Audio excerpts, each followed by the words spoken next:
If you watched my video yesterday, you saw this chart here, which I got off the Fed's website, which is showing that in the past they have always made money through the Federal Reserve lending money to banks and making the spread from what they are paying on treasuries to what they are receiving from the investments that they've made. And now they're losing money since August of last year. They've lost something in the neighborhood of $415 billion. This has never happened before in history, that the federal government was losing money. Now, my fear is, what is this going to do for the stability of the U.S. dollar? If you're investing in a company that's losing money, is the dollar that you're receiving in return worth anything? And most importantly, what's this going to do to my stock portfolio? That's what I want to talk about today. And I want to share with you what I'm doing personally and what you need to consider. This is not financial advice. Best of Us Investors presents Kerry Griegmeyer.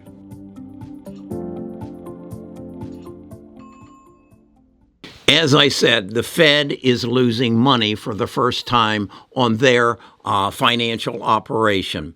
They take dollars from the Treasury, that's Janet Yellen, and they, meaning Jerome Powell, then turns them into loans and buys up loans on the open market, and then takes that and takes the interest off of those loans that they buy and sells treasuries. And they make the difference from the, let's say, 4% that they sell on the treasuries and the 7% that they're making off of their loans. And then they pay that money back to Janus, the Treasury, and that helps pay for the federal government.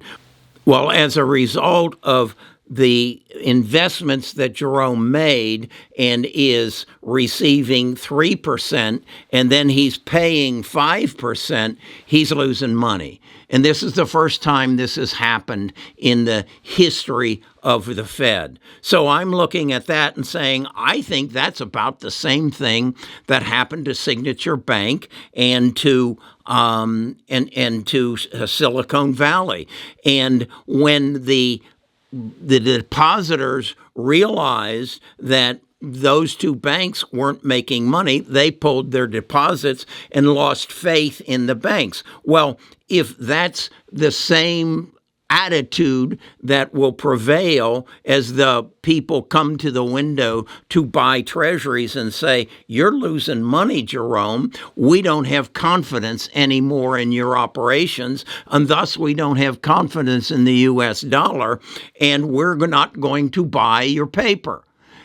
If that happens, then the whole thing collapses in. So my question is, what does that do to my stock portfolio? Well, what I think it does is it says risk is off. That is to say, all these zombie companies that are trying, that we bought as SPACs or as opportunities of the future, genome sequencing, genome editing, electric vehicles, solar energy, all these marginal companies will become hands-off, and the prices of them will plummet.